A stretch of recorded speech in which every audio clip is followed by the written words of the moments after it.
Hello, everyone. How are you all doing? I hope things are good with you and you are trying to cope up with this situation in the most magnificent way possible. My name is Atika Faruqi and I'm your host today. And I welcome you to this ninth episode or the ninth part of the 10-part series or workshops called Break the Silence in COVID 19.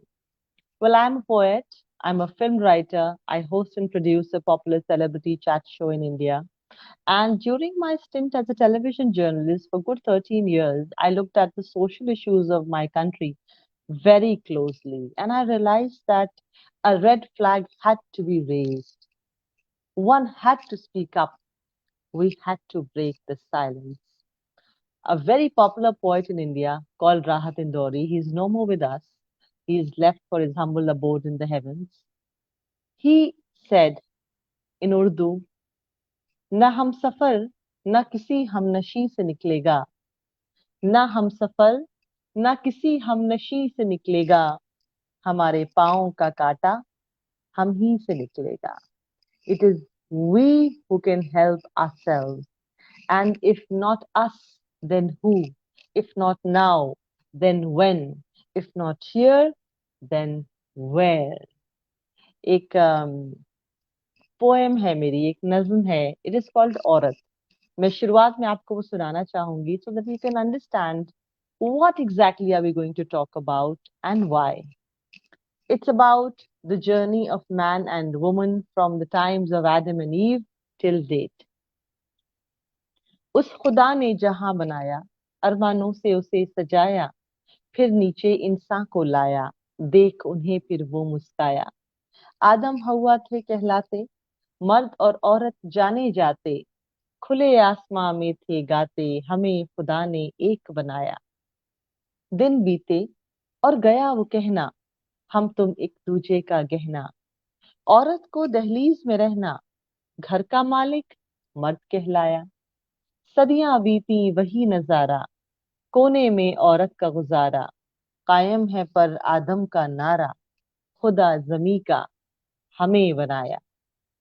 ख्वाहिशे आंसू में बहती, फिर भी औरत कुछ ना कहती, जंजीरों में कैद थी रहती, उन्हें पर अपना सरताज बताया. औरत बोली, मुझे रोको मत, आगे बढ़ना है, टोको मत, जहन्नुम में मुझे झोंको मत, सदियों तुमने मुझे रुलाया. मर्द बोला, इतराती क्यों हो, हमसे कदम मिलाती क्यों हो, जर्रा हो ये भूल जाती क्यों हो, और फिर अपना जोर जताया. कब तक ये जंग जारी रहेगी, कब तक औरत बेचारी रहेगी, आदम से कब तक हारी रहेगी, औरत ने है ये सवाल उठाया. तो आज तो सवाल उठाना पड़ेगा. Given the number of cases of domestic violence that are on the rise, on the increase with each passing day, and not just in one country, not just in the developing world, not just in the third world, but everywhere, we have to take it seriously. आप जानते हैं कि इस दौरान कई औरतों ने अपनी जान तक गंवाई है because of domestic violence, because of domestic abuse. We understand that things are difficult, लेकिन इतनी मुश्किल भी नहीं कि किसी को अपनी जान से हाथ धोना पड़े, right? So here we thank Artists and Artisans Development and Network because they are doing a great job. And today we are going to be talking to some really eminent personalities. We are going to be talking to two members of parliament. We are going to be talking to a lawyer who's actually fought the cases of domestic violence in India. And we are going to have Minister for Women and Children's Development. This series is presented to you by the Artists and Artisans Development and Network, which is funded by the Red Cross Canada. It has been running through weekend in October and November. We have been hearing, sharing, and discussing about the prevention of elderly abuse and violence against women from the leaders, academic experts, victims, survivors, and counselors in this field. AADN, which is Artists and Artisans Development Network, let me tell you a little bit about its history. It was founded in 2014 to provide resources and community development for artists and artisans who are immigrants to Canada. They started by helping artists participate in community events and festivals to promote and showcase their work, and have since grown the community and program offerings. They now work with over 500 artists in various languages, helping them access cultural and economic opportunities. How brilliant that is! 500 is a huge number. The mission of Artists and Artisans Development Networks is to provide support and opportunities for economic and social development to artists and artisans for all artistic practices who are newcomers to Canada or from other visible minority groups. The vision is to create a platform that brings awareness to underrepresented members of the community. Together, they will promote intercultural understanding, collaboration, and community building. Community is at the heart of this Break the Silence in COVID-19 series. The purpose is to build community through conversation on the arts, and they will do that by bringing together a team of diverse collaborators, volunteers, community partners, sponsors, and artists for cultural exchange and celebration. To begin the show, we have a message from the Honorable Mariam Munsef, Minister for Women and Gender Equality and Rural Economic Development. She couldn't be with us, but she has left her thoughts with us. And to read out those thoughts, we have a young medical professional by the name of Mr. Arman Ali. Arman Ali is a recent graduate from the University of Toronto Scarborough Neuroscience Specialist Program. He's an aspiring medical professional with goals to practice in Canada and is currently working hard to make his dreams become a reality. He has served in many organizations as a volunteer and is also supporting artists and artisans development and network. But please allow me to say a few words in the honor of our Honorable Minister, Mariam Monsef. Minister Monsef was first elected in 2015 as a Member of Parliament for Peterborough, Kawartha. She is a dedicated community organizer, a former Peterborough mayoral candidate as well, and a co-recipient of the YMCA's Peace Medallion. A passionate volunteer, Minister Monsef has sat on the boards and committees of several high-profile organizations. She was the vice president of the YWCA of Peterborough and Haliburton Board of Directors, and a former director of the Ontario Public Interest Research Group, as well as the New Canadian Centre, a non-profit organization dedicated to supporting immigrants, refugees, and other newcomers in the Peterborough and Northumberland regions. Minister Monsef was also the co-founder of the Red Pashmina campaign. Yes, a grassroots initiative she started while at Trent University, which has successfully raised over $150,000. That's a huge amount to help and support the women in Afghanistan. Mr. Monsef has a Bachelor of Science in Psychology from Trent University and speaks English, Farsi, and Dari. And to speak what she has to say, we have Arman Ali. Arman, go on. Thank you for the introduction, Atika. My name is Arman Ali, and I'll be reading the Honorable Mariam Monsef's address.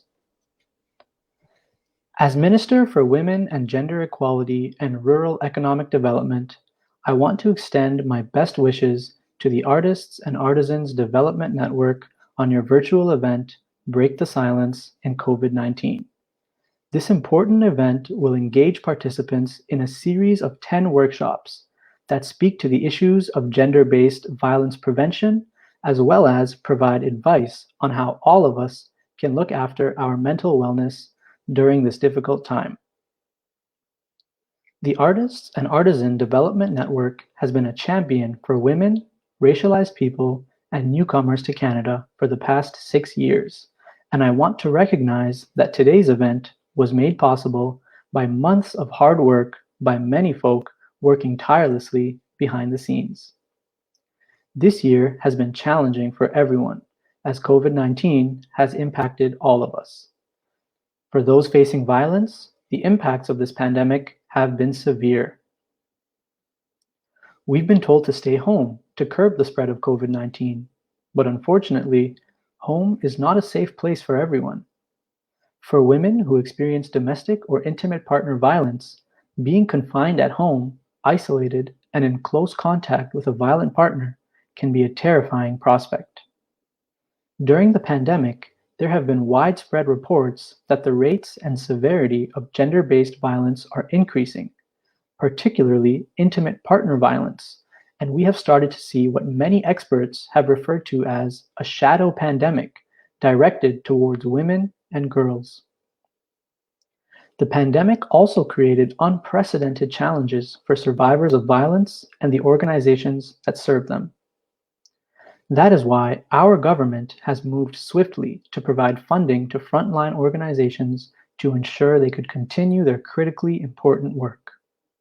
We are providing over $100 million to help them keep their staff and clients safe, assist them with making their services available online, and keep their doors open to those in need. We also continue to work with our provincial and territorial counterparts to develop a national action plan to end gender-based violence in Canada. It will ensure that anyone facing gender-based violence has reliable and timely access to protection and services. The National Action Plan will build on the investments we have made since 2015 to address and prevent gender-based violence. Across government departments and agencies, we have invested in programs and initiatives to address women's safety and security, create a more responsive justice system, and support frontline organizations. Every step of the way, we will continue to work with many partners, including organizations like the Artists and Artisans Development Network, to end gender-based violence and keep Canadians safe. We will also seek advice from and rely upon the expertise of experts and those with lived experience to make sure that we get it right. Together, we can build a Canada free of gender-based violence and a Canada where everyone feels safe. To all of the organizers and participants attending today's event, thank you all for all you do to make our country a better place. Thank you. Thank you so much. And I read up a little about Minister Maria Monsef, and I must say, with the woman who was born in Iran, her roots in Afghanistan, she herself was an immigrant in Canada. There were three sisters brought into Canada by her mother, and the way she has risen up and her story, in fact, a success story, it is extremely inspiring and should be read by every woman. And thank you so much, Minister Monsef, for this beautiful message, and thank you, Arman, for reading it out for our viewers. Thank you so much. Thank you. It was an honor. Thank you for the opportunity. Thank you. Now I'm being joined by Honorable Member of Parliament Ruby Sahota, another very bright young woman who has her roots in India.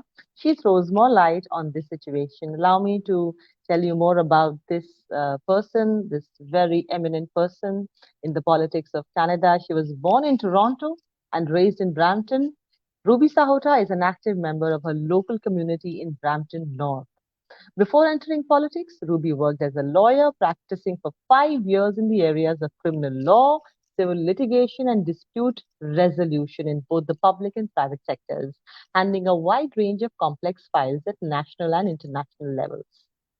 Ruby holds a combined Honours Bachelor of Arts in Political Science and Peace Studies from McMaster University and a JD with a concentration in litigation from Thomas M. Cooley Law School, where she was awarded the Blue Book Award in Immigration Law for achieving the highest GPA in her graduating class. Wonderful. Ruby is a dedicated mother of a 7-year-old baby. As a Member of Parliament, Ruby is the Vice Chair of the Genocide Prevention Group, co-chairs the All-Party Entrepreneurs Caucus, and is involved with the Canada-India Friendship Group as well. Ruby is the chair of the Standing Committee on Procedure and House Affairs and is a member of the Standing Committee on Foreign Affairs and International Development. Ruby also served as the chair of the Federal Liberal Ontario Caucus and was previously a member of the Standing Committee on the Status of Women and the Special Committee for Electoral Reform.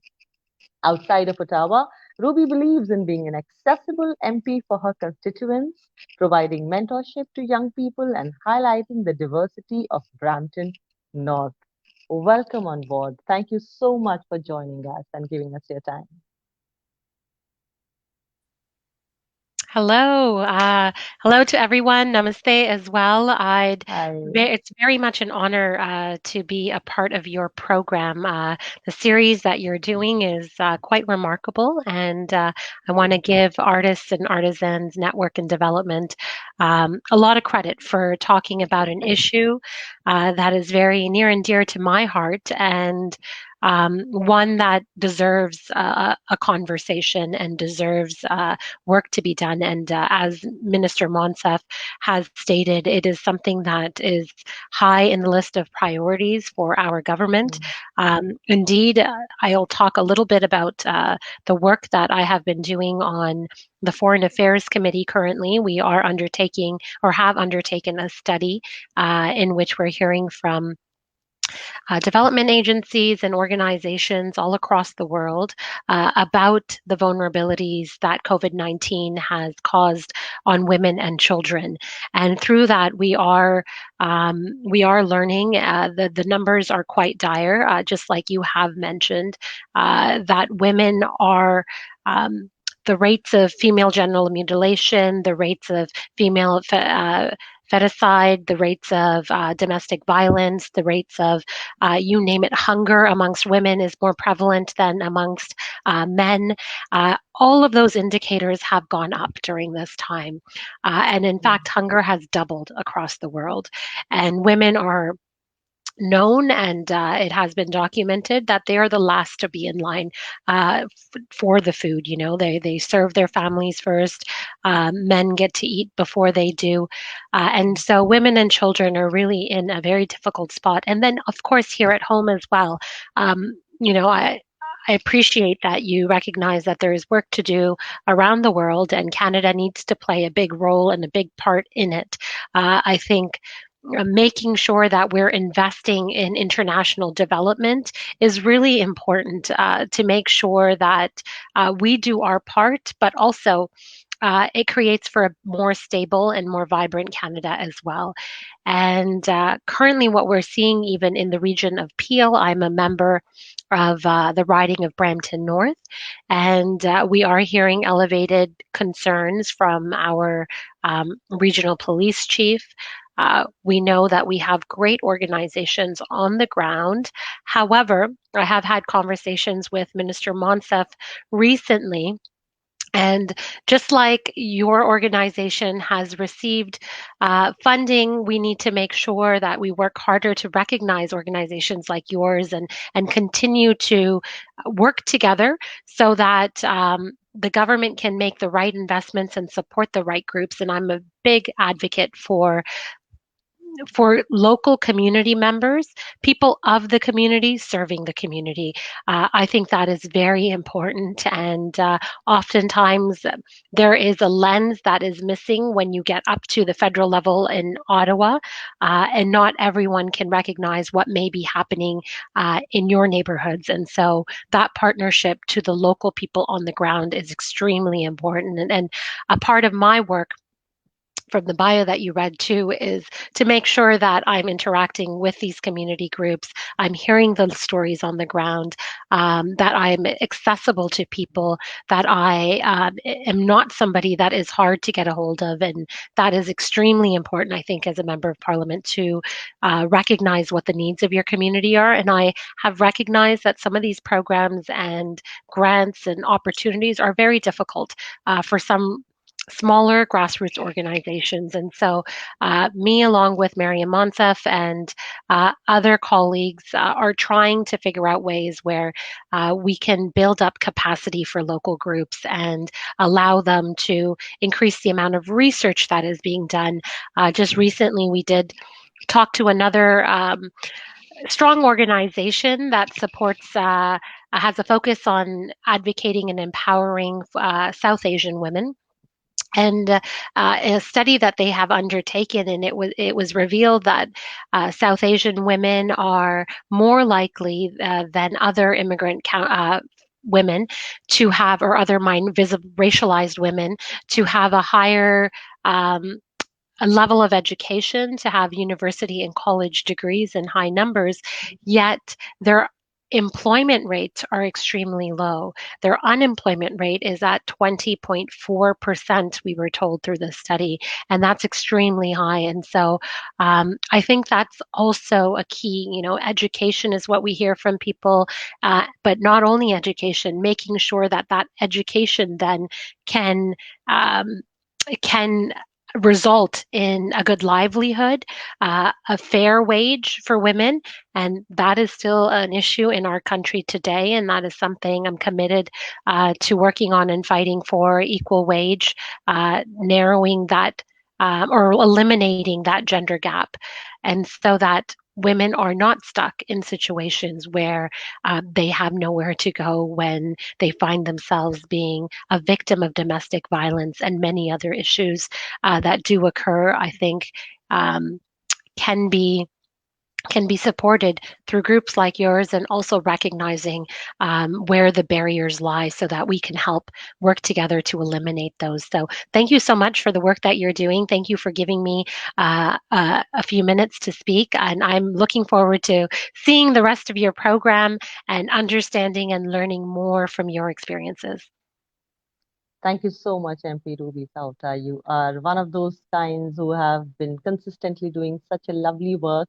And I'm proud to say that I'm from India too. I mean, we all know that your roots lie in India, and you have done us all proud, and you've been doing very, very good work. I've been reading up a lot about you and the work that you're doing, and keep up the good work, and I salute to Uh, you. Absolutely. And I have to say that although I was born in Canada, my parents are proud Indians, and I've had the opportunity to go back to India several times, and there's no place like it. I really enjoy. Um, I enjoy getting connected with my roots and the community here. We have many Indo Canadians, and so we've definitely held on to our culture and tradition as much as possible here.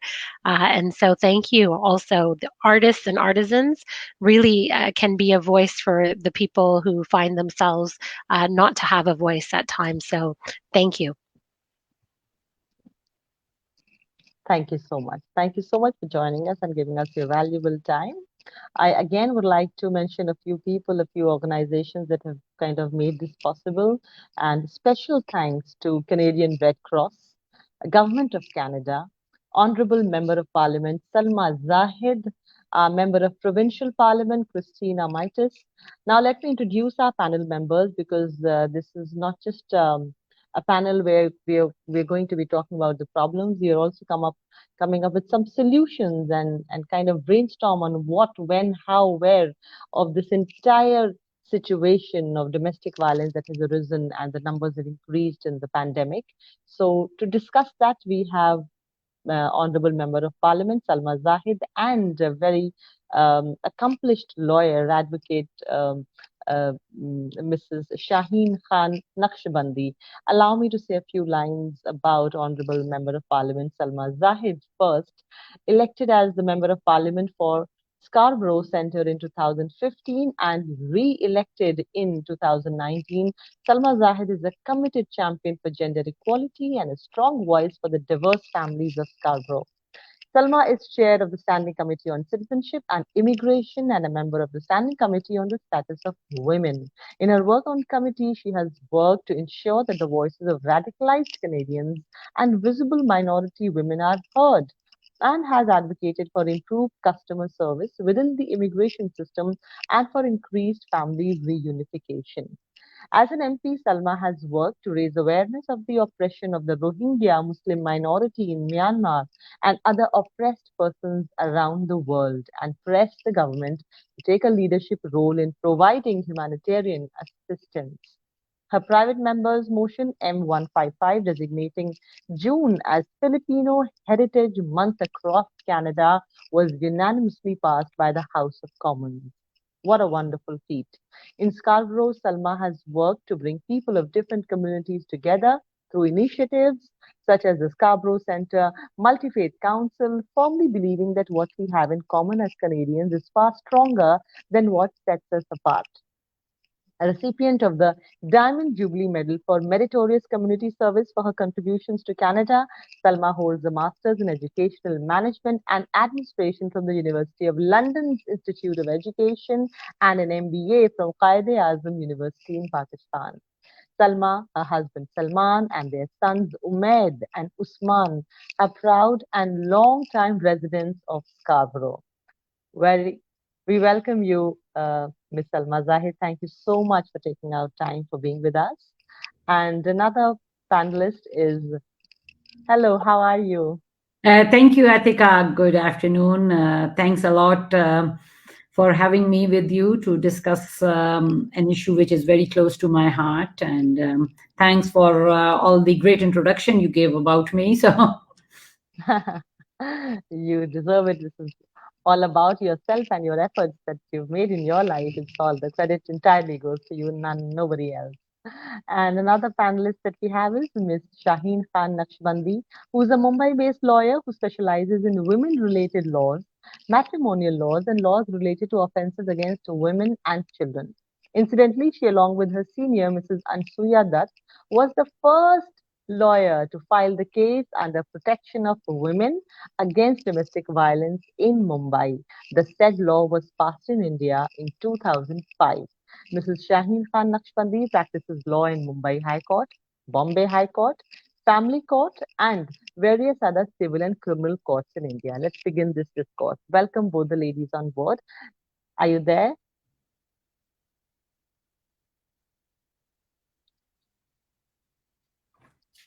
Ms. Shaheen, have you joined us?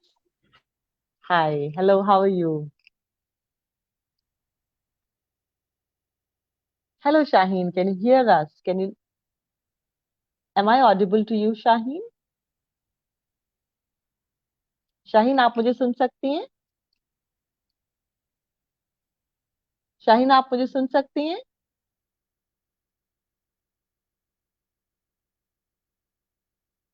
I think I'm not able to get the audio across to Shaheen.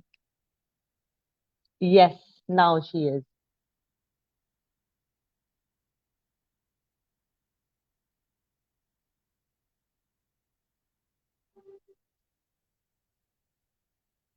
Can you hear me, Shaheen? क्या आप मुझे सुन सकती हैं? Yes, you can. I think you're muted. Can you unmute yourself?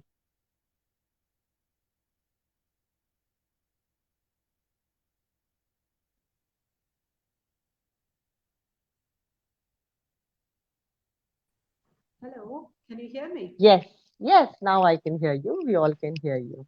Thank you and welcome. I think there's some problem. Now I cannot hear you. But we can hear you. I think the technical staff behind it must take care of this. Brian, are you there? Can you get to the root of this problem and kind of sort it for us? Okay, so let's start, Ms. Salma Zahid. Let me start with you. First of all, can you give us some sense into what is this happening across the world? I mean, we already were in a situation where the resources were scarce, the lives were getting difficult, and here is another problem kind of getting bigger and bigger with each passing day, and that is one half of the entire population, women, having a tough time in their own homes that are supposed to provide you safety and security and love and compassion. What is this happening and why would such a thing happen?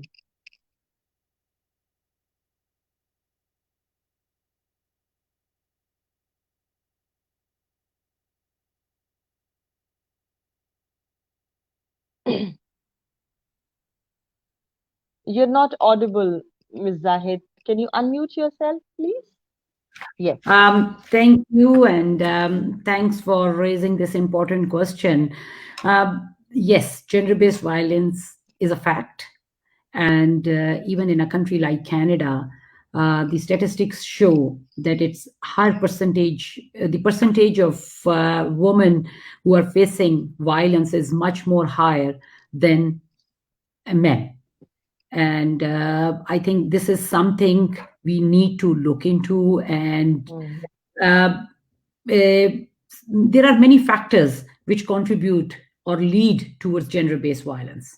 That can be poverty, like lack of education, lack of livelihood opportunities, and impunity for crime and abuse also tend to contribute to and reinforce a culture of violence and discrimination, which is based on gender. So I think it is really very important that we see the root cause and try to tackle that.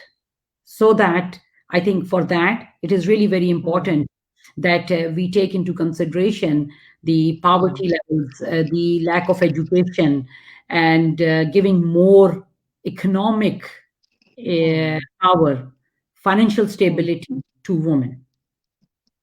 So,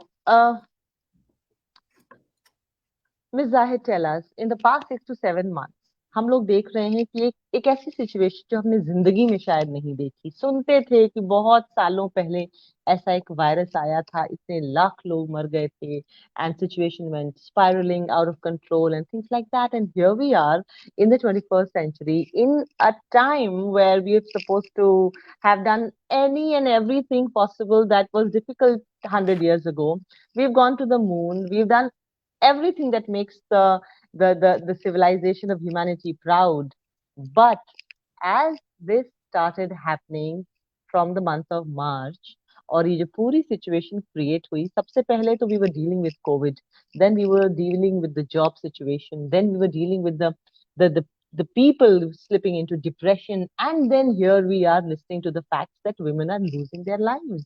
There have been women who have been murdered by their husbands, and that is the horrifying aspect of this entire situation. Tell us, what has been your reaction? What are the governments doing? I mean, it's fine that the people need to be educated, the women and the men need to be aware of the entire role of genders and support each other. But how has the law and order kind of sprung into action and made sure that it doesn't happen further? I think this pandemic has just changed the lifestyle, I think, in every home. And home, which is considered to be like एक घर एक ऐसी चीज होती है जो like आप समझते हैं कि जी इससे ज्यादा safe जगह कोई नहीं है। अगर खुदा ना खास्ता कोई इंसिडेंट हो, कुछ हो, सबसे पहली बात जो होती है वो ये होती है कि भाई मैं जल्द अज जल्द अपने घर चली जाऊं, like I should just get into my home because I know that is the best safe place for me. Lekin we have seen during this pandemic that the home has not been a safe place for many women and girls. There have been a lot of challenges, and we I'm very proud of the part of the government which has seen this. And right in the beginning of the pandemic, the government of Canada invested $50 million to support the women shelters and those organizations that are impacted by gender-based violence during this pandemic. And then another $50 million back in October, the Prime Minister and Honorable Minister Maryam Monsef announced. And I have seen that that funding has been able to help many shelters to provide shelter to those women who were facing gender-based violence. This pandemic has hit the woman very hard. And I'm a member of the Standing Committee on Citizenship and Immigration, and we are doing a study on the impact of COVID-19 on women. And we have listened to testimonies, and we have seen that women are not returning back to work in the same percentage as the men are returning back to work. The unemployment rate has gone much higher for the women as compared to men. And there are different reasons for that. Women, like on the shoulders of the woman, there have been a lot of responsibilities. If the kids are not going to school, the kids are home, women have to take care of the kids. They have to, and those women who don't have the opportunity to work from home have not been able to go out because they have been, and I'll just give you an example. In case of many South Asian families, I represent a very diverse riding where people from different parts of the world have come and called that as their home. It's a 3-generation families. where the parents are living with the families, the families are looking after their young kids. So this pandemic has hit very hard our parents and grandparents also. So women have to take care of their parents. They are caregivers for their parents, grandparents. Yes. They have to make sure that the kids get logged into online schooling. They have to supervise that. So there have been a lot of responsibility on the woman. And And incidentally, Ms. Zahid, you were born in England and you've lived in Canada, and your family originates from Pakistan. Tell me, what I also right now I'm sitting in India and we belong to the same subcontinent, and we probably maybe are we follow a different set of culture, and we in India and in our subcontinents, while sitting here, always had this complex thinking that the England and the Canada and all these beautiful countries are maybe far better off than us in terms of in terms of human rights, in terms of rights given to women, in terms of how quickly is the justice given to you in the case of a crime if that happens against you. क्या इन दोनों मुल्कों या इन दोनों जो दुनिया के दो अलग अलग पार्ट्स हैं, इन दोनों में सिचुएशन एक नजर आ रही है आपको, या ये जो the developed world or the first world countries जो हैं इसमें सिचुएशन थोड़ी बेहतर है? Because it is terrible in our part. See, I was born in UK, but I was just 3 months old when I went back to Pakistan, and I've been raised in Pakistan. I just went for doing my master's to UK, and then I came to Canada after my marriage with a 1-year-old son and my husband, and my second son was born here. But I've been raised in Pakistan. And the issues which women and girls face there are much more than what we see here in Canada. Like, yes, there is gender-based violence in Canada, but the issues which the women and girls face back home in Pakistan or other parts of the world are much more. And I tell you one thing, I think the root cause for many issues in the gender-based violence is lack of education. In a country like Pakistan, if you go to villages, girls don't really get an opportunity to go to school. Like, I count myself very lucky that I was born in a home where my father was a very strong believer that women need to get the same education. Like, I'm the eldest and I have 2 young brothers, and my father has always been of the view that, okay, like, she needs to get the same education as my sons, but not many houses in Pakistan or that's the case. So lack of education and lack of economic stability are the root causes, one of the root causes of the gender-based violence. Yes, in Canada also, we see a woman facing gender-based violence, and our government has taken many initiatives since 2015 to make sure that we can get people out of poverty. And Canada Child Benefit is an excellent example, which has lifted over 300,000 kids out of poverty since we came into power in 2015, and has given financial stability to many women who are single parents.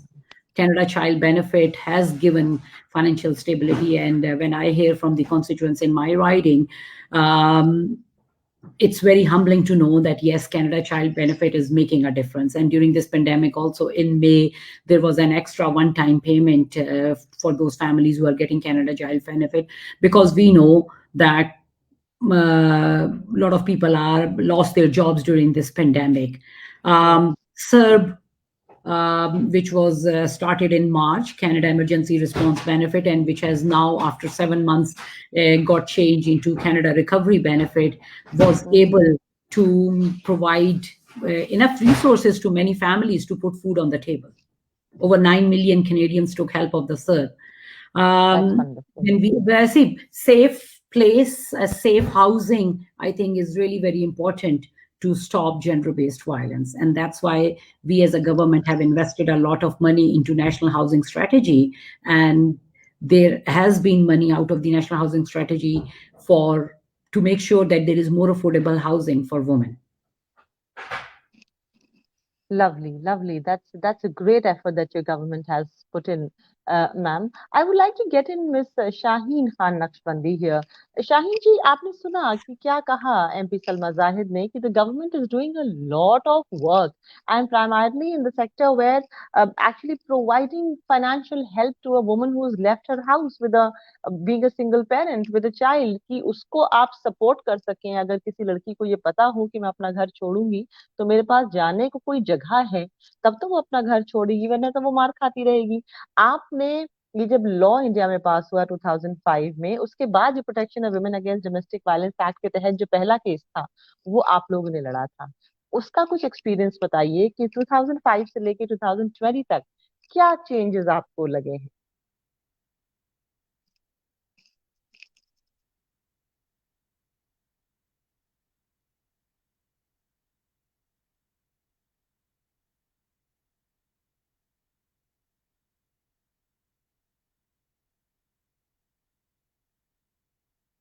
cannot hear you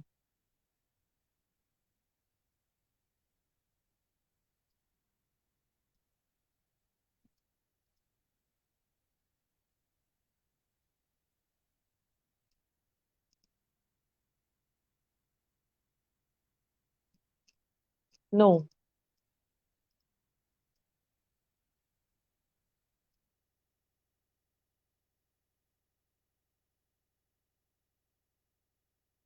can you unmute yourself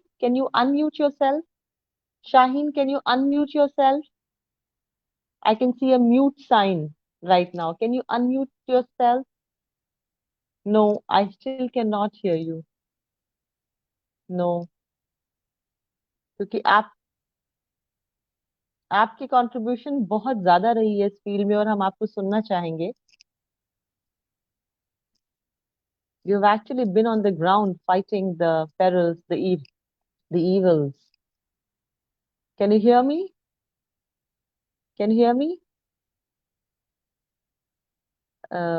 the technical team behind backstage can you please help the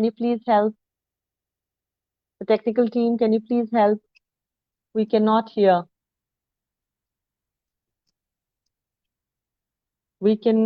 what she's saying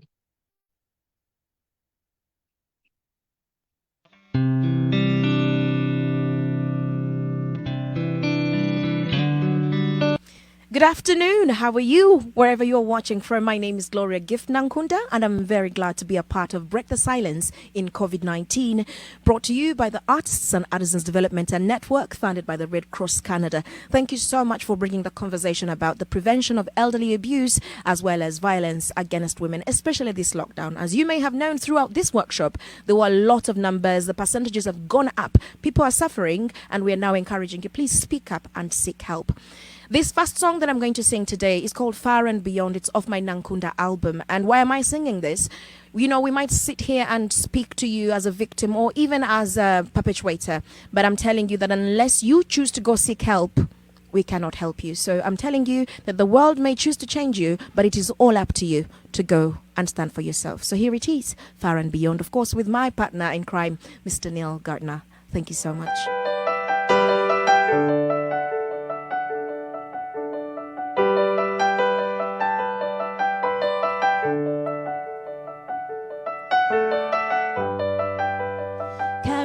Through the dust, we're the ones who yearn for crimson love. The earth belongs to us when we are young, wishing we belong to someone. I can take you far and beyond. This world will change you, but only if you want. I can take you far and beyond. My heart will save you. It is where you belong.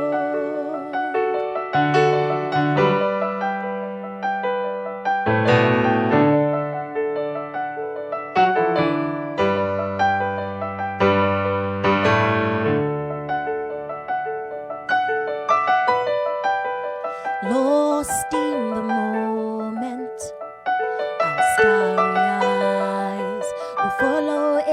sign. And even if we lose our minds and the faith within us dies, I hold you every time, 'cause I can take you far and beyond. This world will change you, but only if you want. I can take you far and beyond. My heart will save you. It is where you belong. Like feathers in the breeze, Lord knows where we have been. Tomorrow is a dream till sunrise. Through laughter and the tears, through courage and fear, we'll find a way through the night.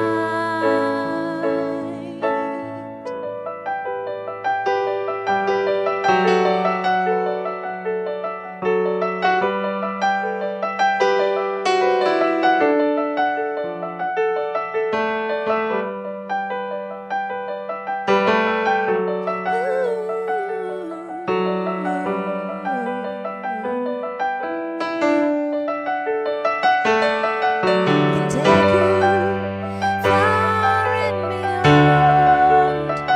This world will change you, but only if you want. I can take you far and beyond. My heart will save you. It is where you belong.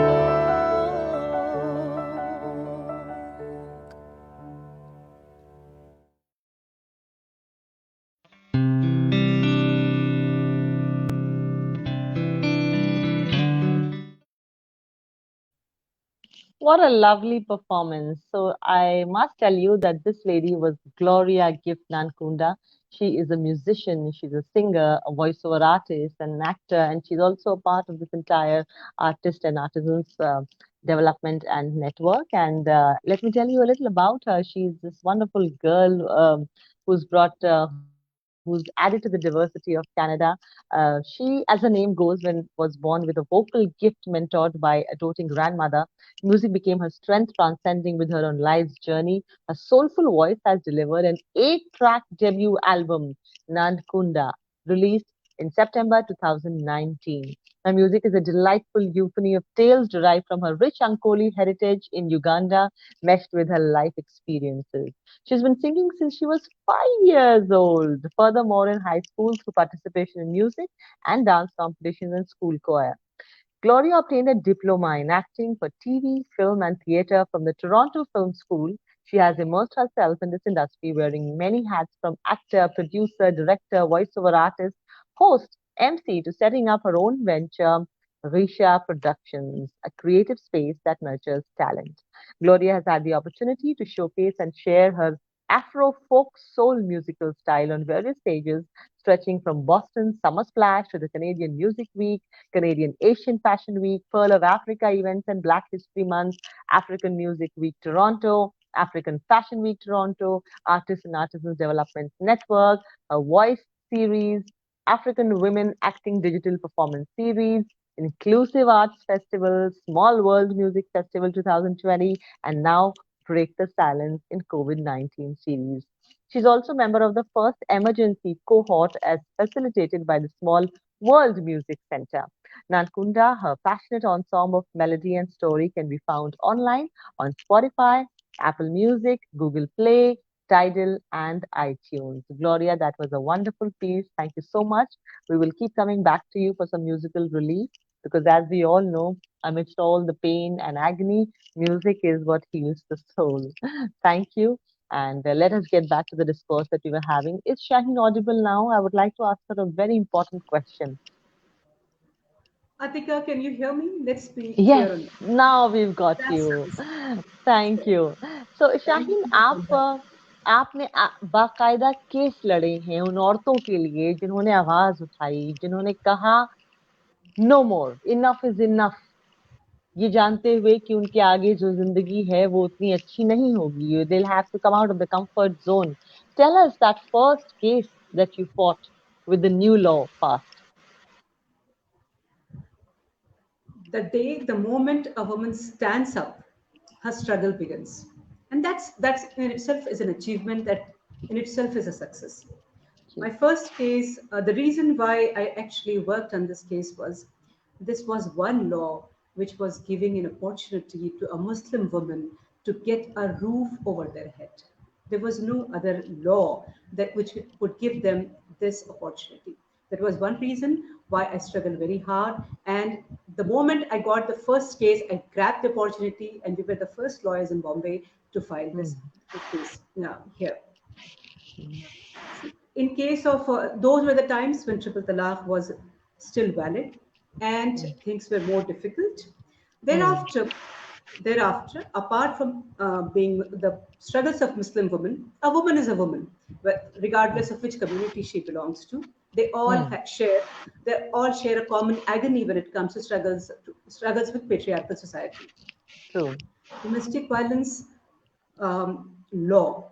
See, it is very important. Social reforms takes a lot of time, but rule of law is very important.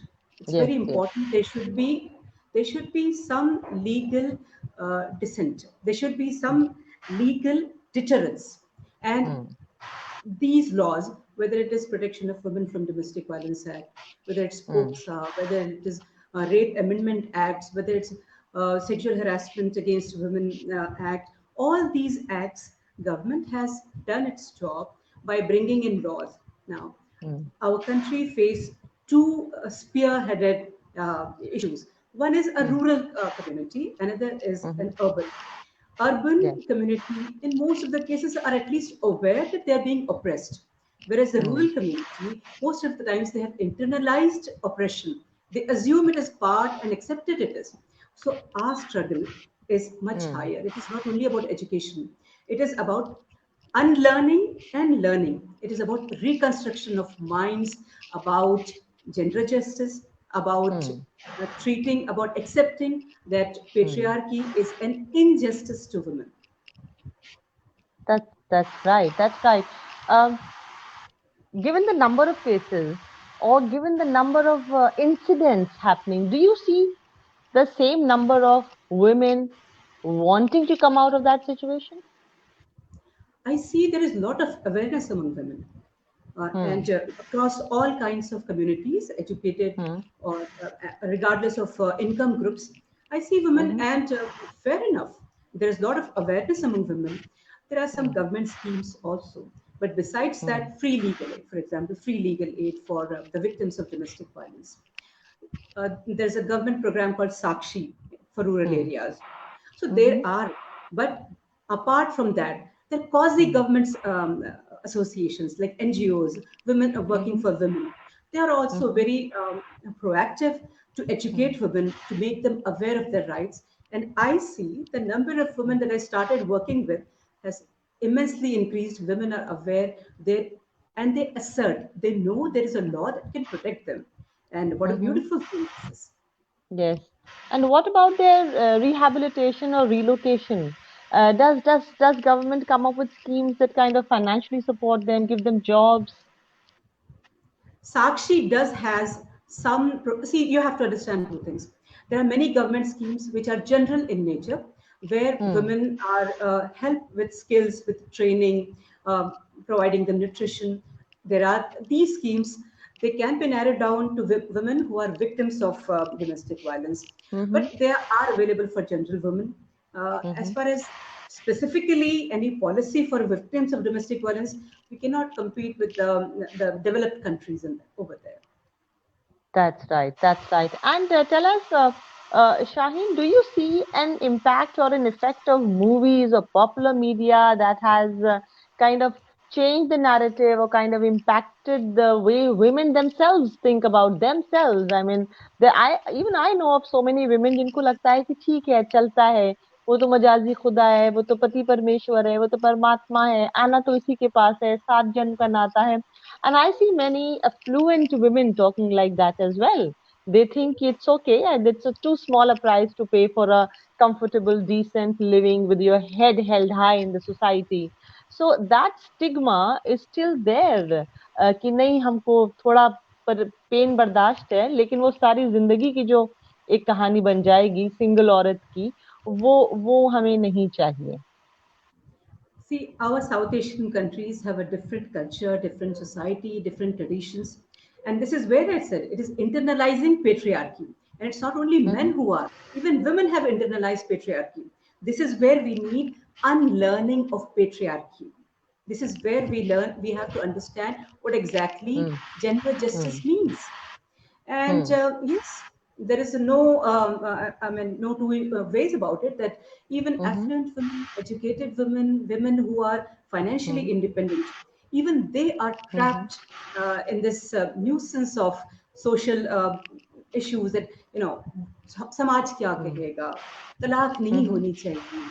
Movies, media, yes, they has played a role. It was always Sati Savitri image, a woman, a Puritan image, an image of a woman who is sacrificing, a woman who bears all oppression is taken as a very pious woman, is a revered woman. Yes. ये जो concept है ना, हमने बच्चों में डाल के रखा हुआ है.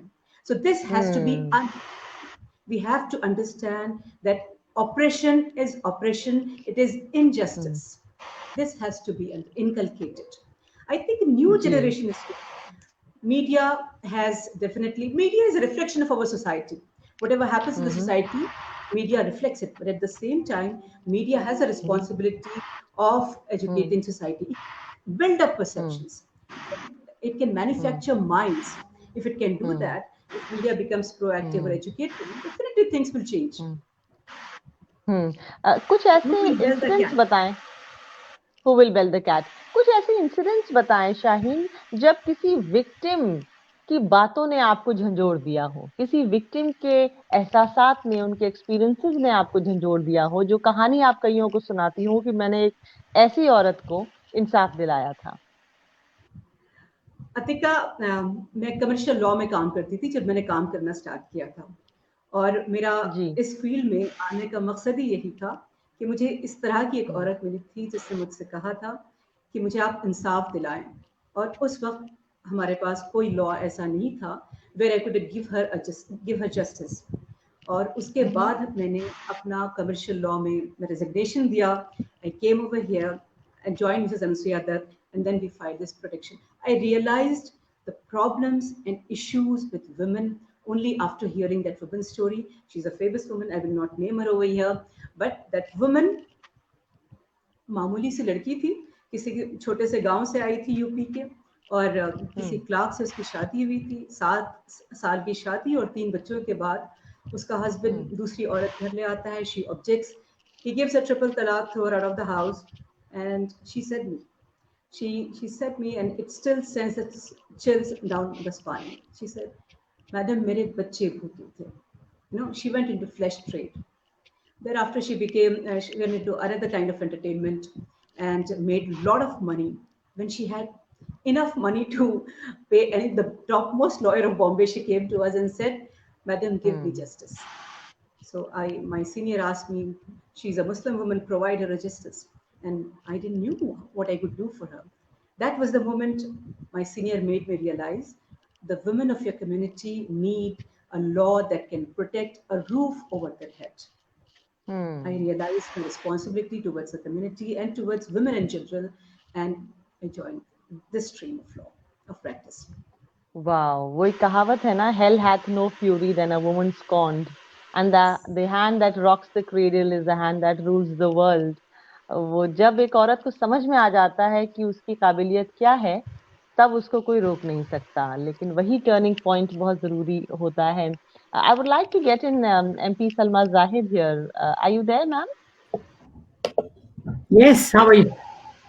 आपने सुना इन्होंने क्या कहा कि रूट लेवल पे जो काम कर रही हैं, और ऐसी ऐसी कहानियां इनके पास हैं, ऐसी ऐसी औरतें इनके पास इतने अजीब और गरीब किस्म के किस्से लेकर आती हैं कि these people are the real, मतलब इनकी अगर ये किताब लिखने लगे तो वो किताब कितनी इंस्पायरिंग होगी कि हम सोच नहीं सकते. Do you see a difference between the thinking of an affluent woman and a woman who's totally downtrodden? आपको लगता है इन दो वर्गों के सोचने के तरीके में बहुत फर्क है? क्योंकि यही सारी प्रॉब्लम है कि औरतें अपने दिमाग को उस मकाम पे ला नहीं पाती जहां वो अपने आप को इस काबिल समझे कि हमारे साथ इंसाफ होना चाहिए. देखें, मैं आपको बताऊं, इसमें जो है ना, lack of education, lack of awareness के कम्युनिटी में क्या सपोर्ट्स अवेलेबल हैं, वो एक बहुत बड़ा फैक्ट है. क्योंकि मैं खुद in my capacity as member of parliament, मेरे पास बहुत सारे कॉन्स्टिट्यूएंट्स, बहुत सारी खातून ऐसी आती हैं, और ये मैंने स्टेटस ऑफ वुमेन के उसमें जो है डिफरेंट स्टडीज़ में भी देखा है.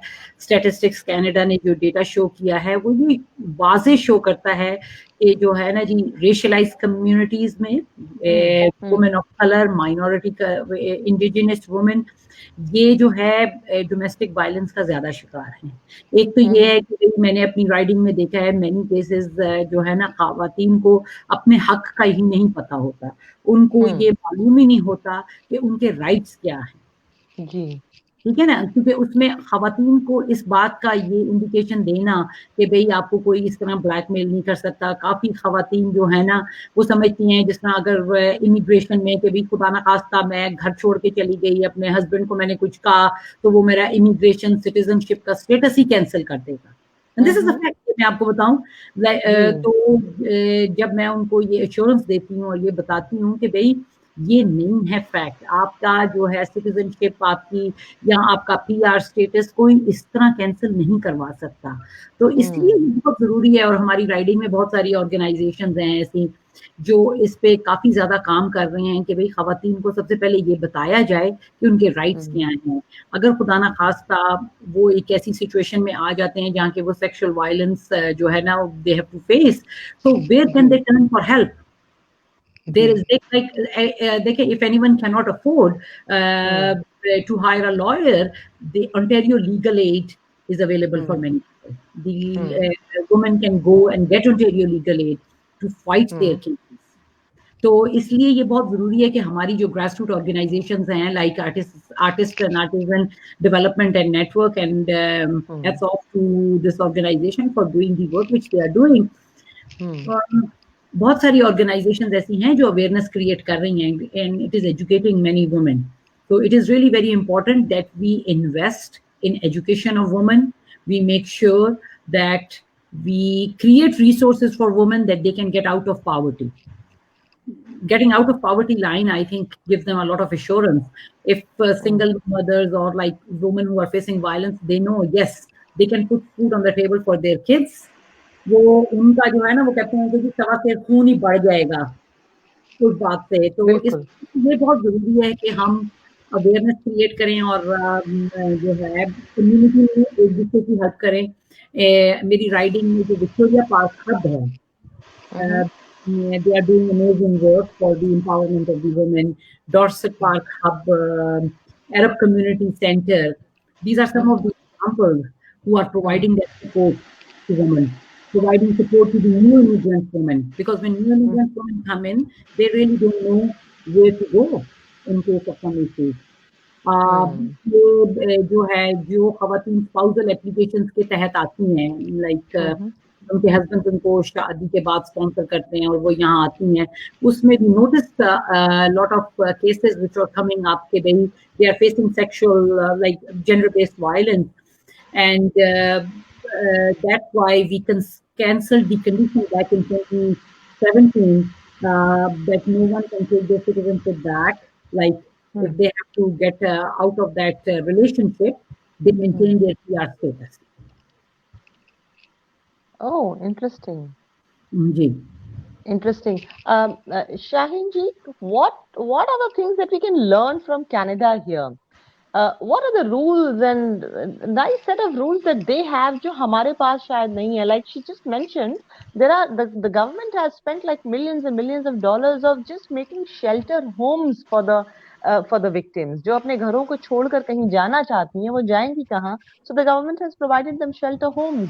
ये कुछ चीजें शायद ऐसी हैं जिसपे हमारे सबकॉन्टिनेंट में हमारी गवर्नमेंट को काम करना चाहिए.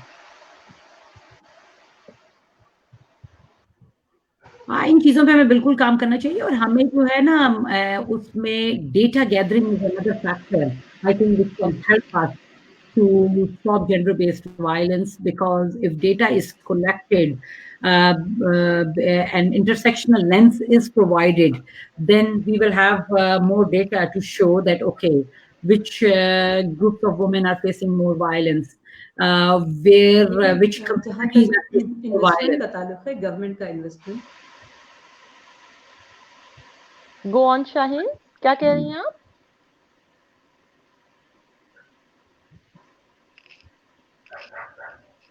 शाहीन, आप कुछ बहुत जरूरी बात कह रही हैं क्या? Can you go on please? Shaheen, मैं कह रही हूँ कि ये कि आप ये उम्मीद रखिए. Can you hear me? Yeah. yes, yes. Can you hear me? Yes, yes, yes, Okay. I can hear you. मैं कह रही हूँ कि मैं ये कह रही हूँ कि गवर्नमेंट का कितना इन्वेस्टमेंट औरतों, बच्चों या मजलूम औरतों के लिए, विक्टिम वुमेन के लिए होता है, उसका कंपैरिजन हम डेवलप्ड कंट्रीज के साथ नहीं कर सकते हैं. That is first thing. Second thing, अपने लेवल पर सब कुछ करती है. थर्ड थिंग, हमें क्वाजी गवर्नमेंट इंस्टीट्यूशंस पर भी बहुत इन्हिसार करना चाहिए. We have to work with quasi government institutions like NGOs, like CSRs of companies. आप यहाँ काम करें.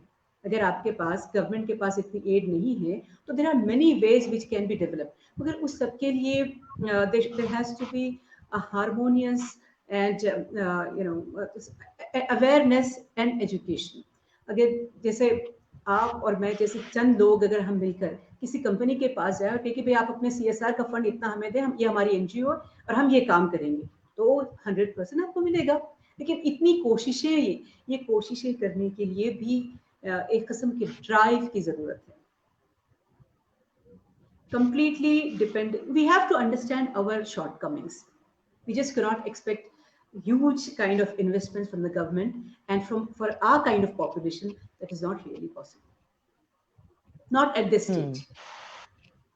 Interesting.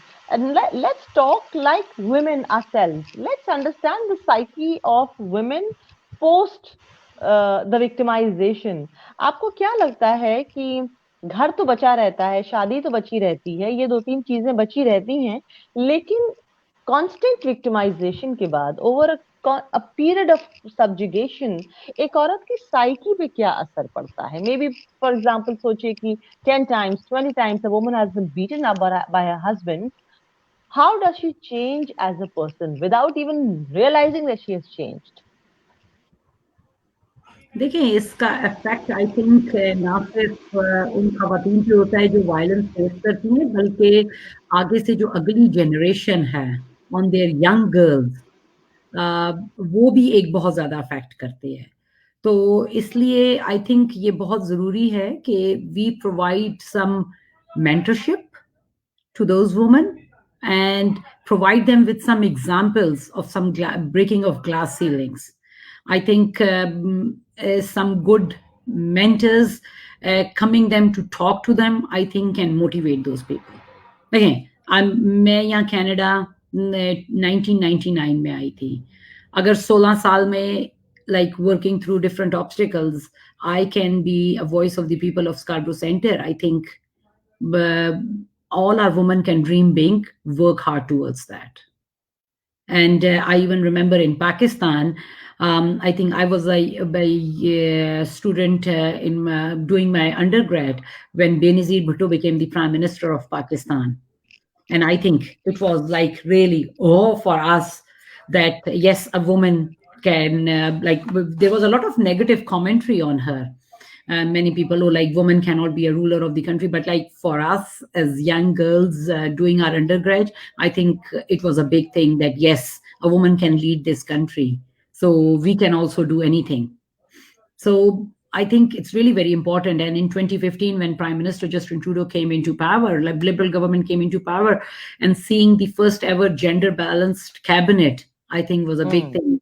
It was very motivating, inspirational for many women and girls that yes, we have a cabinet where we see 50% women. Honorable Mariam Monsef being on the cabinet, coming here as a refugee. I think these are some of these examples that we should put in front, and like our young girls and like women should be able to see that. I think that gives a lot of confidence to our next generation, seeing that. Yes, you're right. You're so right. Even while we were growing up, we had examples like our own Prime Minister Indira Gandhi, and then in the film world, we had Shabana Azmi and Smita Patel enacting stories and enacting the characters of women who were far, far ahead in their, and just the way society perceived women. And then we had IPS officers like Kiran Bedi. So you're right. एक दूसरों को देख के हमारे अंदर कभी कभी डर आता है और दूसरों को देखकर ही हमारे अंदर ताकत आती है. So it will be nice to have more examples of fearlessness. So this recent election in USA and the Kamala Harris becoming the vice president in USA, I think tells a lot that what women can do. And I think it's a big thing for everyone across the world to see a woman of color, a woman in that powerful position. So I think for our next generations, dream big and work towards that, and never get disheartened by many things here and there. I think that's what they need to look. I tell you, I'll just quote a personal example of mine. Please. When I was seeking the candidacy, in 2013, when I decided that I will throw my name in the hat and run for the position of the Member of Parliament in Scarborough Centre, first I had to get through the Liberal nomination. So I had to compete and win the election for becoming the Liberal candidate in Scarborough Centre. And when I started going door to door, at one door, one person comes out and says, my husband was with me and said, we said, yes, I am trying to seek Liberal nomination. I hope I can count on your support. He looks towards me and said, oh, have all men died in Scarborough Centre that a woman is running? God. So oh, God. I looked at him and I said to myself, I think that's the reason that I need to win this. Yes, it needs to change. Exactly. I need to show people like this person that yes, a woman can be a woman of color, a new immigrant woman can be a member of parliament and can represent people of Scarborough Centre. So I think I don't get I think if something comes to me like that, I am even more motivated, and I think it gives me more reason to work even harder and say that yes, I can do this and I should do this. So, but tell us, yes, but you've spent so many years in Canada, madam, and you have been actually there in the seat of power. Tell us an idea about the male perspective. Do you think the Indian, let's compare the men in our subcontinent and let's compare the men in your subcontinent. How different are their approach towards women? For the success of the woman, I think the men have to play their part. And as we say that, I think behind every woman's success, there is always a part what the men do.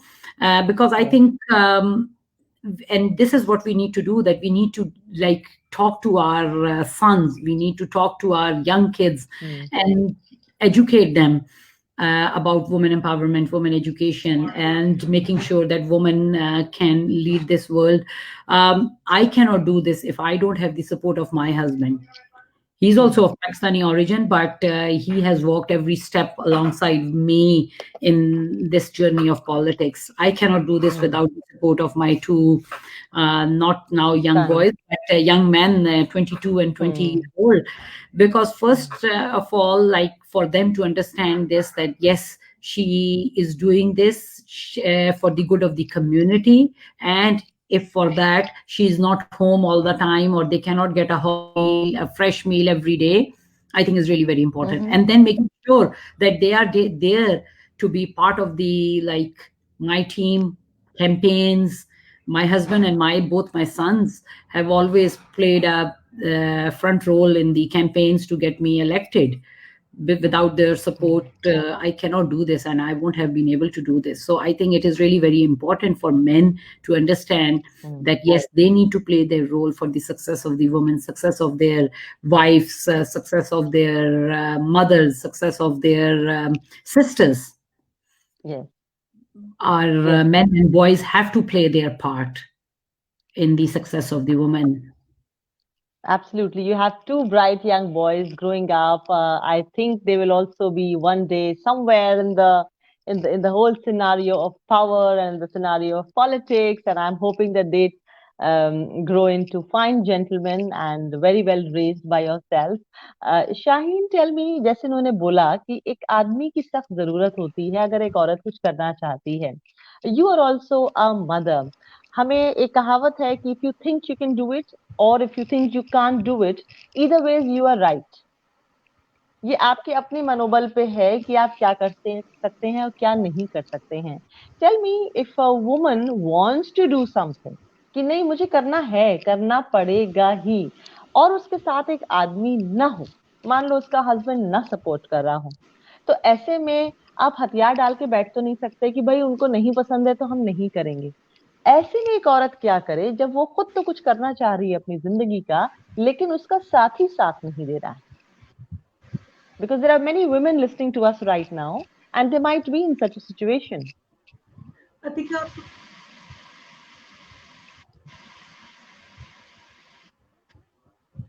Atika, आपको पता है operation क्या होता है? Operation ये होता है कि when a woman change her trait to please her husband, when she changes something so that her husband is not unhappy with her, ये होता है operation, something we don't realize. तो जहां से आपने ऑपरेशन को कबूल कर लिया है, you already become a victim. So don't become a victim. If you think there is something that you really want to do and it is justified, you have the ability, then go ahead for it. Okay. The person who's not accepting you as a talented person, as a skilled person, has his own complexes. Let him deal with it. That's wonderful. और आपने एक सवाल किया था madam से, आपने कहा था कि बच्चों पर क्या असर होता है. मैं आपको ये बताती हूँ, अपने तजर्बे से बताती हूँ, एक्सपीरियंस से. बच्चों से नहीं, आपने कहा था कि औरत पर क्या असर होता है. When a woman takes oppression, when a woman is oppressed, उसकी पर्सनालिटी पर तो असर होता ही होता है, but her children, they acquire negative traits. Their personality totally gets affected, and if you look at them, they become egoistic, they become negative, arrogant, angry children, or they arrogant, or they become depressed. So it is not a very healthy or a positive environment that you are giving just because you want to put up with something for the social reason or to please anyone. That is a very unfair decision that you're doing for yourself as well as for your children. Something that is not working, instead of holding it, come out of it. Work to give yourself and your children a better environment. Let's talk about the stigma around breaking of a marriage. In various cultures, in various faiths, marriage को लेके अलग-अलग understanding or versions हैं. In some places, marriage is not something that will be there till eternity, and you have to abide by it. You have to live with it. चाहे कुछ हो जाए, वो जन्म जन्मांतर का साथ नहीं है. कहीं-कहीं ये जन्म जन्मांतर का साथ है. The world is a mix. It's a heterogeneous mix of various faiths and cultures. So we are talking about people who are born and raised with a certain set of values about different concepts such as marriage. Tell us कि ये जो पूरा societal हमारा system है जो आपको ये believe करवाता है that the best thing, the best life lived is a life where the vows of marriage are intact and upheld till the last breath of your life. Does this play a big part in domestic violence becoming a norm? And would the change in this perception actually eventually change in the numbers of domestic violence? I think every relationship demands respect, and it is the mutual understanding, patience level. वो मेरी वालदा कहती थी कि 5 उंगलियां बराबर नहीं होती. Like no one is ji going to be perfect. So it's a relationship like आप give and take के साथ एक mutual understanding के साथ develop करते हैं और रिलेशनशिप में अगर रिस्पेक्ट ना हो तो फिर वो जो है ना जी हिंड्रेंसेस उसमें आती हैं एंड दैट क्रिएट्स इशू तो इसलिए ये बहुत जरूरी है कि जी लाइक हस्बैंड वाइफ के रिलेशनशिप में दोनों जो हैं वो एक दूसरे को एक रिस्पेक्ट का लेवल दें दोनों को अंडरस्टैंड करने की कोशिश करें कुछ वो गिव एंड टेक करे कुछ वो गिव एंड टेक करे उसी तरह एक घर की गाड़ी चल सकती है I think Shaheen was saying something Shaheen Sorry, I interrupted you. I'm very happy you said that. We all want that ideal life, and not many are lucky with that.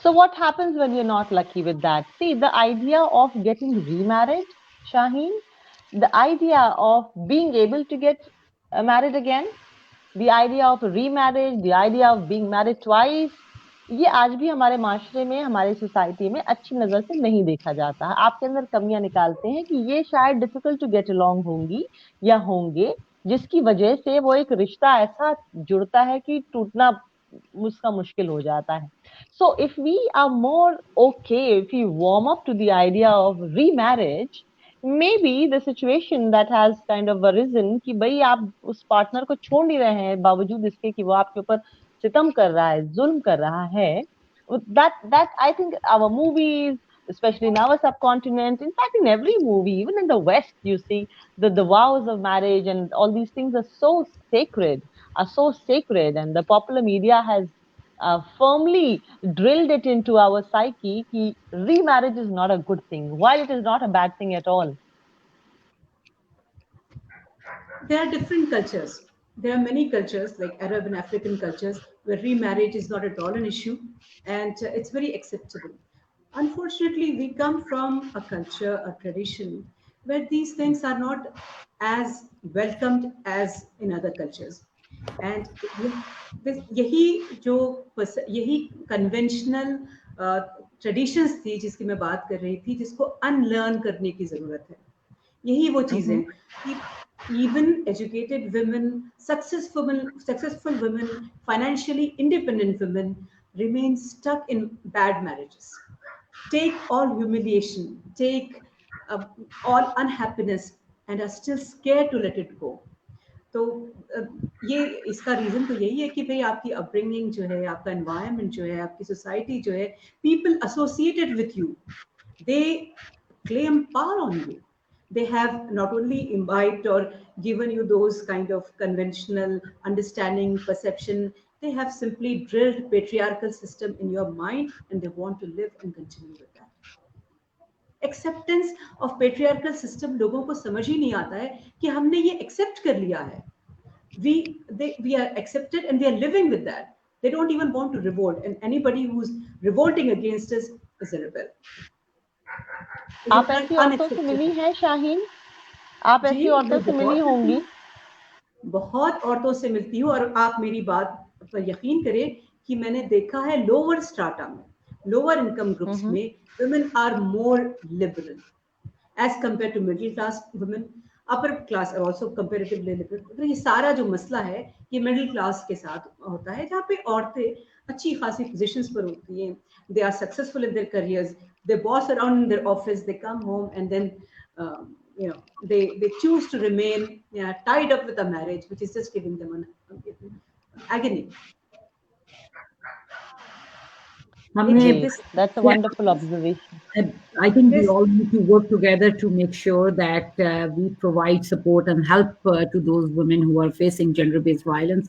And for that, I think it is really very important that the education awareness has to be created among women that they need to know that it is in case, God forbid, things don't work out with their spouse, it should not be seen as a stigma in the society. So I think it is really very important that we create awareness for the women that no, like see, same thing for mental health. Many people see that as a stigma and people really don't come out and they don't find that opportunity to talk about their issues. So same thing is that we should develop we should have some mentorship groups who are there where women can seek help in case if they are facing violence at their home. They need to know, okay, this is a place I can go to this woman and talk, and they will be able to guide me in a right direction.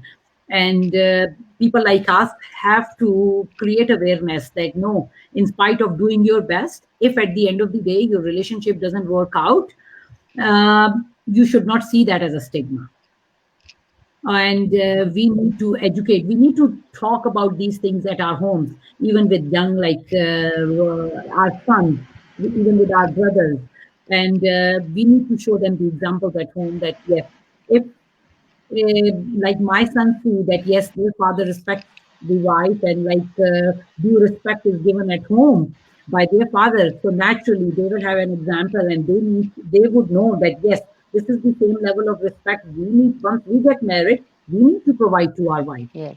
This is the respect we need to provide to our younger sisters. So I think in every home we need to provide examples to our next generation to make sure that that level of respect for women, for their spouses, is there. Yes, as they say, charity begins at home, and Mahatma Gandhi very famously said, "Be the change that you wish to see in the world." We're having a lovely conversation here. Let's break into one beautiful musical performance by Gloria, and then we come back and briefly have a small conversation and then wrap it up. Gloria, come up with something really nice that can soothe our nerves.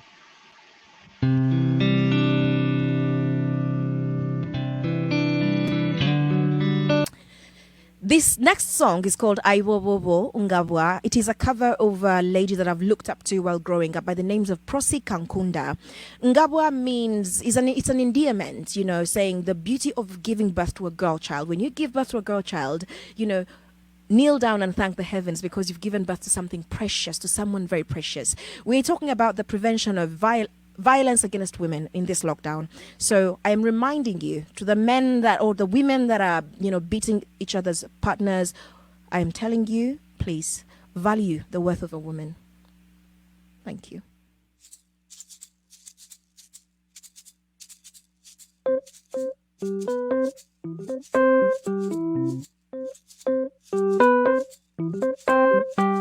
Ayubobongabwa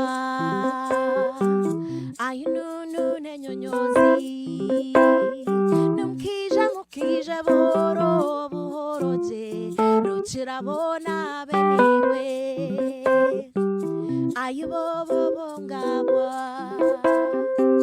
ayununu nenyonyozi numkija mukija boro boroje ruchirabona beniwe kambagambire bagenzi banje omwana w'omwishinetirabo yareba bwaza rwose mbamajoye bazogonya mango mwetizinda ngabwa ngugwereba yabanakura amezi nage yahiziba ejofukana kwata namani nasera harubengo ayibobobongabwa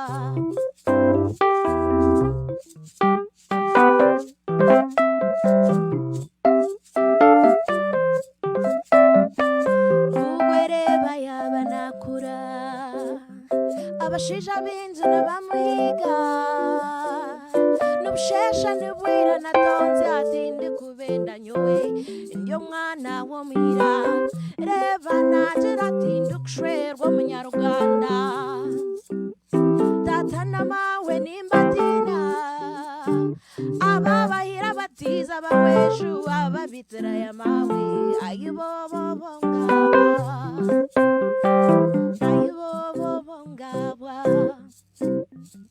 ayununu nenyonyozi numkija mukija boro buhoroje rutsirabona beniwe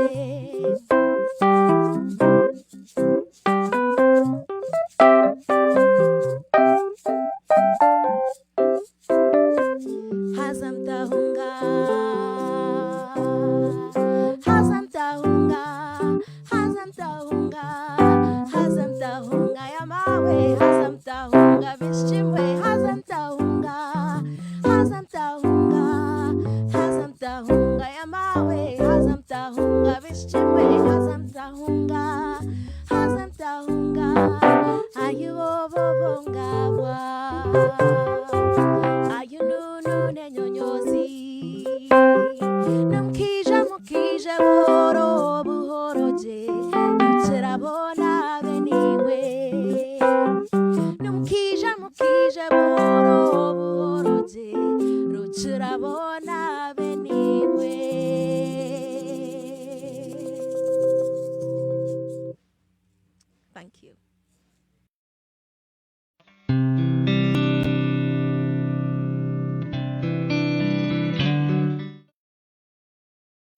This was so beautiful. Thank you, Gloria.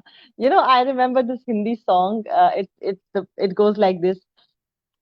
एक प्यार का नगमा है मौजों की रवानी है जिंदगी और कुछ भी नहीं तेरी मेरी कहानी है music can be so elevating for the soul. In fact, it actually acts like a therapy to your soul if you are really feeling battered.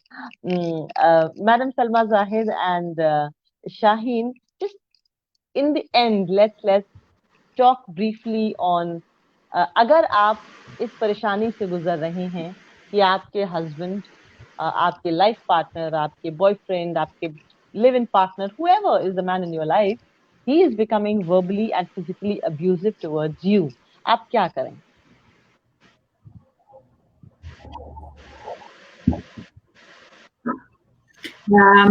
Thank you, Tika. And I think it is to create awareness that yes, in case of those circumstances, there is some help which they can get and get proper guidance that what they need to do.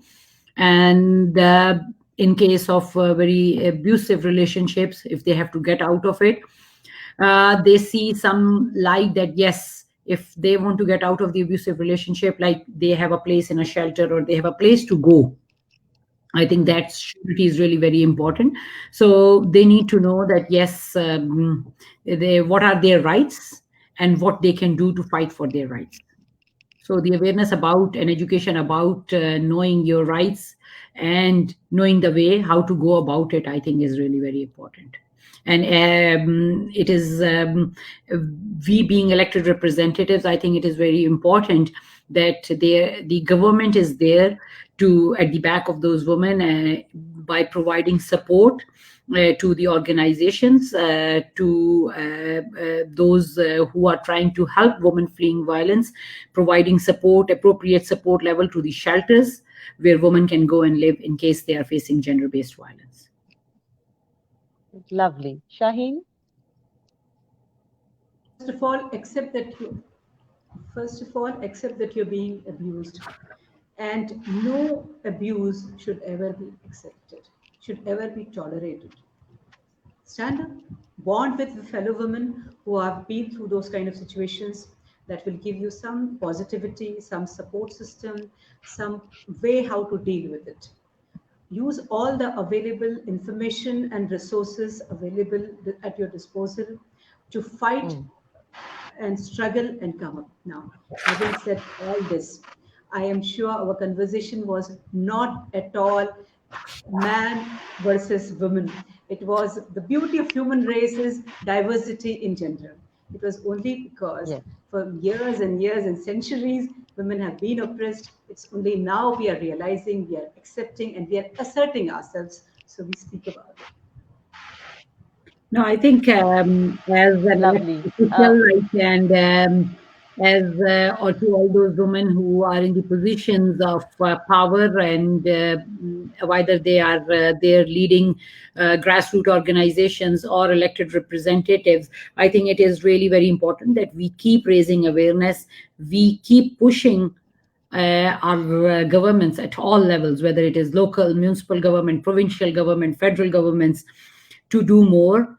Make sure that there are resources for those organizations who are trying to collect data, because having appropriate data is also really very important to fight gender-based violence, and taking more action, providing opportunities for women to meet other women, need to know the access to the resources, taking help of the resources which are available in the community. I think that is really very important to tackle gender-based violence, and providing financial stability is also really very important, pulling women out of poverty. So these are some of the actions I think the governments need to take at all levels to make sure that our women are well educated, they are aware of their rights, and in case of abusive relationships, they need to know where to turn for help.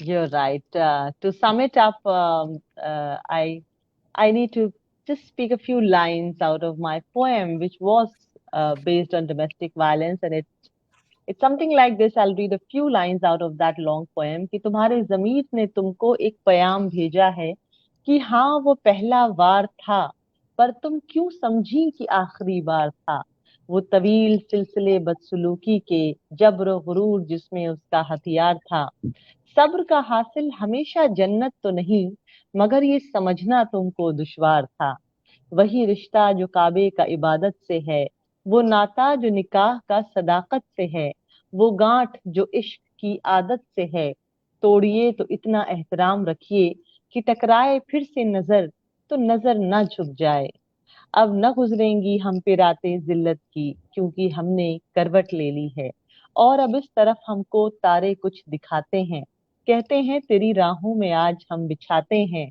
नर्म फूलों की चादर और हंसी ख्वाबों की ताबीरें जिनकी असलियत तुझे शायद इस नए शहर में मिल जाए और इनकलाब आ जाए आ पहला कदम रख दे आ पहला कदम रख दे So I implore all women to take one step out of that house where you're feeling extreme subjugation, violence, and that is pulling you down in every possible way.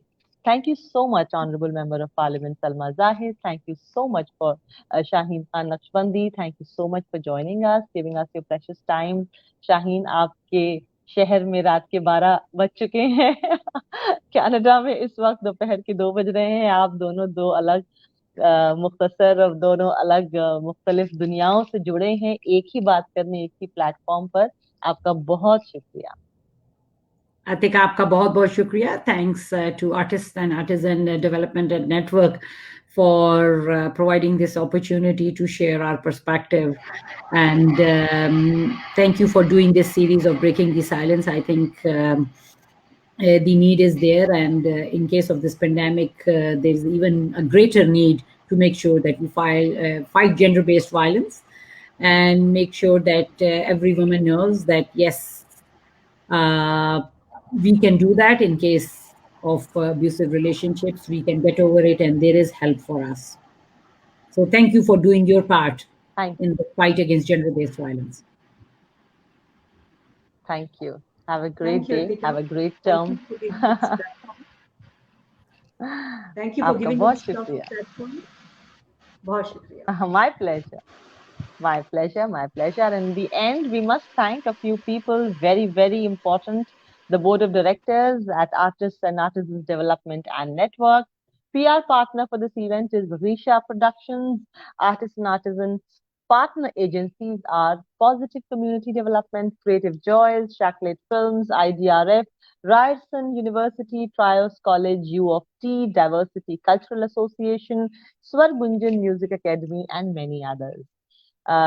I would like to take this opportunity to thank all the ladies, our speakers, artist Gloria, our team, Shireen Mandani, Gloria Gifnan Kunda, Manal Hussain, Brian Kazala, who's actually putting this all together for you. He's the technical brain behind this entire thing. Bless you, Regulars, and Mary Carmen Lee. Once again, we acknowledge Red Cross Canada and Artists and Artisan Development Network for shedding light on violence against women. I encourage all you people to please follow us on our social media, on Facebook, YouTube, Instagram, Twitter. Contact us via our email, which is info@artistandartisans.ca. Tomorrow is going to be yet another stimulating and very inspiring conversation. The speakers would be Dr. Nadine Waithen, Isabel McLean, and the performance will be by Rosemary Jenga. And hosts for the event are Dilshad Burman and Hanen Nana. I leave you with Gloria Gibbs' performance. Thank you so much for watching and see you tomorrow at the same time. Thank you.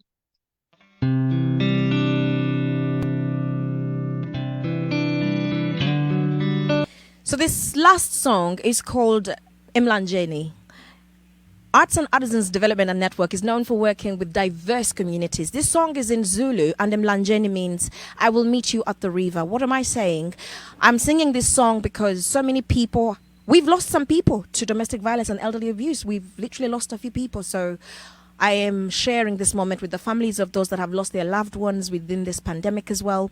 And I'm standing with you and everybody else. And not just about the pandemic, everything that has been happening around the world. There's been a lot of bloodshed. And with this song, I'm saying, I hope that whoever has departed, we shall get to meet them at the river indeed. Mlanjeni, it is a cover by the band Mafikizolo from South Africa. Thank you.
I will meet you at the river, my love. Thank you. Thank you so much to my partner in crime, Neil Gardner, for joining me upon this, and of course my videographers, everybody included in this production. I want to say thank you so much to the Arts and Artisans Developmental Network, and of course the Red Cross Canada, not forgetting Geisha Productions for all the PR work done. It has been a pleasure, and until tomorrow for the last workshop, my name is Gloria Gift Nankunda, and thank you so much for watching. Cheers.